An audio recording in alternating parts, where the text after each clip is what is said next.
J'ai fait des études de géographie et d'urbanisme, et puis ensuite j'ai fait une thèse qui portait sur l'hostilité à l'égard de la ville en Suisse et ses conséquences sur l'aménagement du territoire.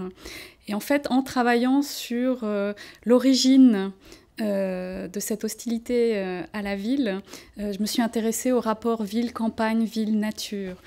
Puisque, en fait, quand on travaille sur les raisons de critiquer ou de condamner la ville, on arrive toujours à un ailleurs qui est la nature, la campagne. D'où mon intérêt en fait pour cette analyse des rapports ville-campagne qui m'ont amené en fait à l'agriculture urbaine, qui est un thème qui interroge justement cette relation ville-campagne avec un paradoxe qui est de lier deux catégories, la ville et l'agriculture, qui ont toujours été définies en opposition l'une à l'autre.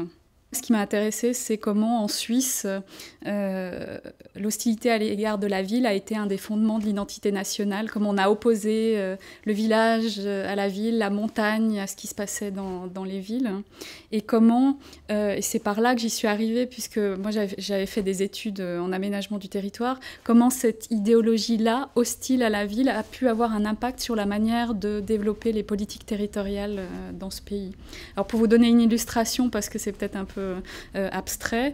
Par exemple, la loi fédérale sur l'aménagement du territoire, qui est la base, en fait, l'aménagement en Suisse, ne contient pas le mot de ville.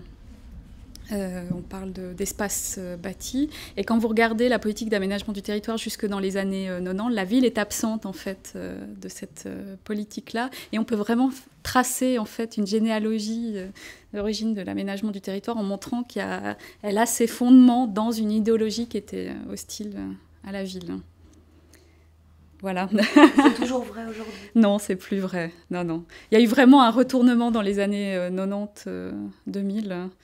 Maintenant, c'est un peu tout urbain, quoi. Il y a la politique des agglomérations qui a été lancée. C'est presque l'inverse. Il y a eu cette, qui est toujours actuelle, l'idéal de la maison individuelle au milieu de la campagne, qui est légitime, mais c'est une catastrophe. Si tout le monde habite dans sa maison individuelle, c'est une catastrophe pour le paysage, en fait. Et en fait, le discours pro-urbain, toutes ces politiques urbaines visent aussi à favoriser la vie en ville et la qualité de vie en ville.